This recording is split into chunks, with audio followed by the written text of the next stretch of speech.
Yesterday, Prime Minister Mark Carney said that on July 21st, depending on how negotiations go with the United States over a new trade agreement, we'll make necessary adjustments on July 21st. Donald Trump raised tariffs. Mark Carney didn't retaliate, at least not right away. Now, the 30-day clock is ticking. Canada and the U.S. have until July 21st to strike a new deal, or face another round of economic escalation. This isn't just about steel or aluminum. It's about control, strategy, and whether a former central banker can outmaneuver a sitting U.S. president at his own game. In early June, the Trump administration doubled tariffs on Canadian steel and aluminum, from 25% to 50%. It was the sharpest escalation since the so-called reciprocal tariff policy returned in April. Canada didn't hit back immediately. There were no matching retaliatory tariffs, no angry press conferences. Instead, Prime Minister Mark Carney announced that Canada would review its response by July 21st and adjust countermeasures based on progress in the negotiations. The date wasn't random. It marks exactly 30 days after Carney and Trump met briefly at the G7 summit in Alberta. There, both sides agreed to fast-track a trade agreement within a one-month window. Carney's decision to delay action was intentional. It gave Canada time to build leverage and put pressure on the U.S. to engage seriously without locking both sides into a tit-for-tat spiral too soon. Speaking in Brampton, the Premier said he's confident there will be a fair trade deal between Canada and the U.S. within the next 27 days. But if not, Doug Ford insists Ontario will keep up the pressure on the Trump administration. That doesn't mean Canada is staying quiet. Behind the scenes, the response is taking shape. In Ontario, Premier Doug Ford made clear that if Trump's tariffs continue, his province will impose more tariffs of its own. Ford emphasized that Canada buys more U.S. products than Japan, Korea, China, the U.K., and Germany combined, and that Ottawa won't let that leverage go unused. At the federal level, Carney is moving on two fronts. First, Ottawa announced a new policy of reciprocal procurement, favoring Canadian suppliers for government projects involving steel and aluminum. This is designed to shield domestic industries and mirror the America First logic used by Trump. Second, the federal cabinet, including Intergovernmental Affairs Minister Dominic LeBlanc, has been holding closed-door meetings with U.S. officials to identify what they're calling key points for a deal. While details haven't been made public, Canadian officials have hinted the talks include tariffs, border infrastructure, and illicit trade, particularly fentanyl trafficking. The message is clear. Canada is building unity and preparing pressure points. But the final move depends on what happens in Washington. The July 21st deadline isn't just a political marker. It carries real economic consequences. If no agreement is reached, Canada is expected to raise tariffs on U.S. metals and possibly expand retaliation to other sectors. That could hit U.S. exporters, just as the domestic manufacturing sector is already grappling with higher borrowing costs and weak consumer demand. The auto industry is particularly exposed. Canada is a key supplier of components and materials used in U.S. vehicle production. Any disruption to steel or aluminum flows could ripple through factories in Michigan, Ohio, and Illinois, many of them in politically sensitive regions. On the Canadian side, uncertainty is already weighing on investment. Industry groups say businesses are hesitant to expand or hire amid fears of tariff instability. Carney, for his part, has said little publicly. But insiders suggest the Prime Minister is working to balance pressure with pragmatism, giving Trump space to shift course while signaling that Canada won't wait forever. We don't know what those details are. They've been pretty, tight-lipped on what specifically a new agreement could look like between Canada and the U.S., as to be expected. As July 21st approaches, the question isn't just whether a deal can be made, but whether the delay was a mistake or a masterstroke.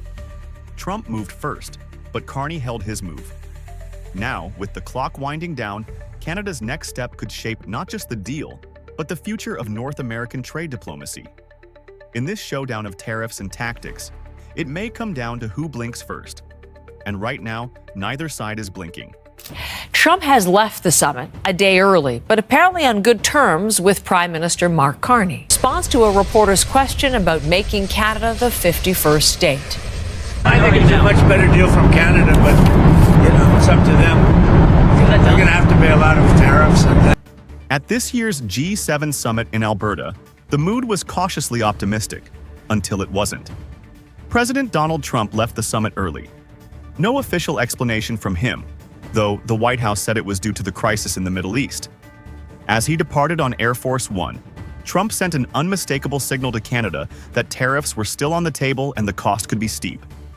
That single comment, made just hours after a warm handshake with Prime Minister Mark Carney, flipped the tone of the summit and cast serious doubt on any trade breakthrough.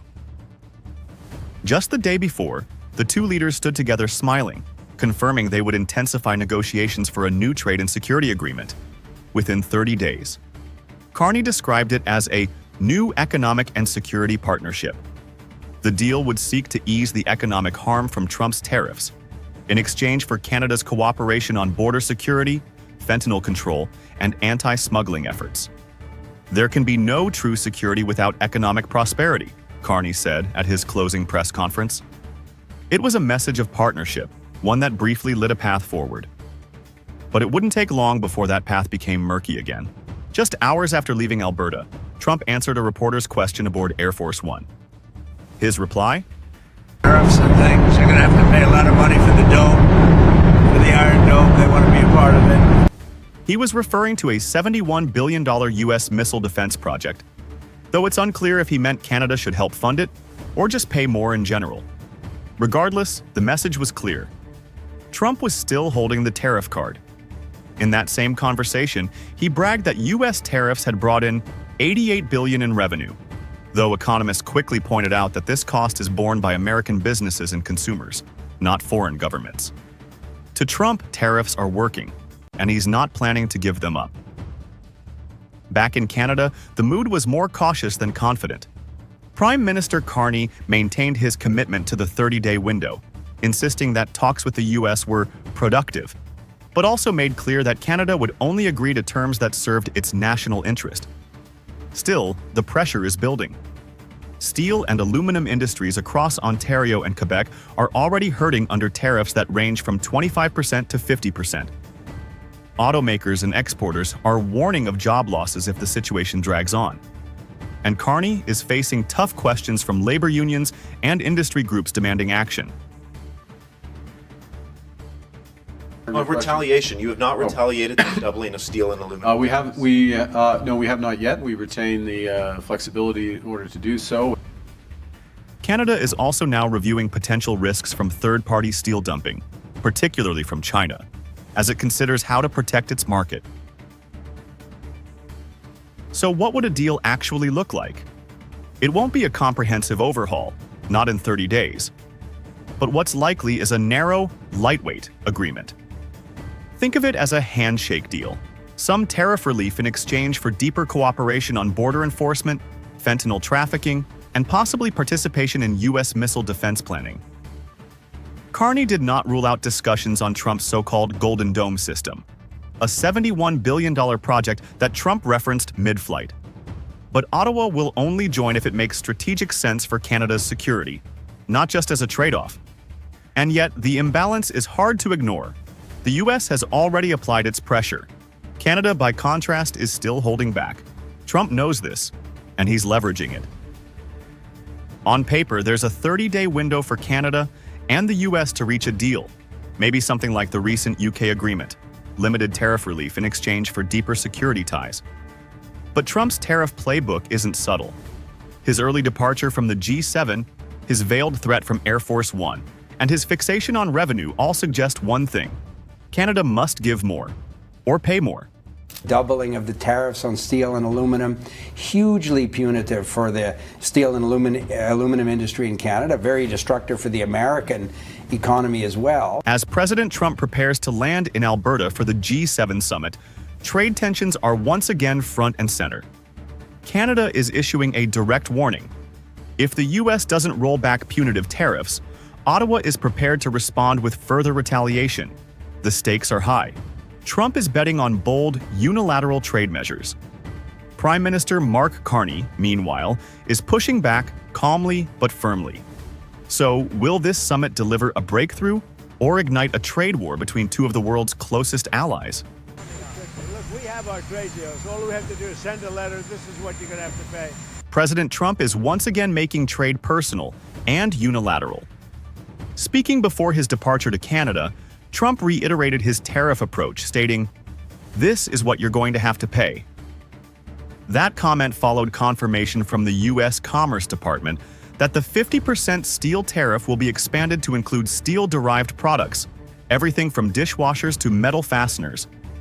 For manufacturers in both countries, this creates significant uncertainty. Cross-border industries, especially in auto parts and heavy machinery, rely on integrated supply chains. When tariffs spike overnight, it doesn't just disrupt trade, it reshapes pricing, production schedules, and consumer costs. This marks a clear shift from traditional negotiation to what Trump calls take-it-or-leave-it terms. And Canada is now directly in the crosshairs.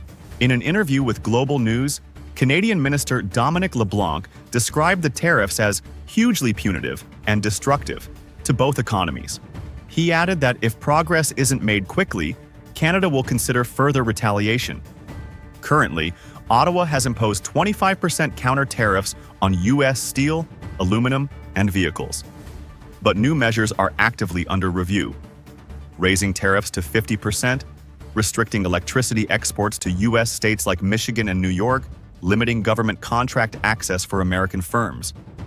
These proposals are gaining support not only at the federal level, but also from provincial governments like Ontario and Yukon, which have called for stronger pushback against Washington's trade tactics.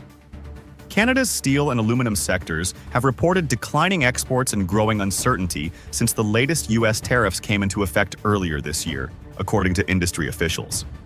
And for some sectors, like rail and industrial manufacturing, lost contracts and rising input costs are compounding the pain. To be clear, the Prime Minister keeps saying, we'll do it in our own time. We're not in any rush to get the deal. We'll get it. The trade tension is just one layer of a bigger shift.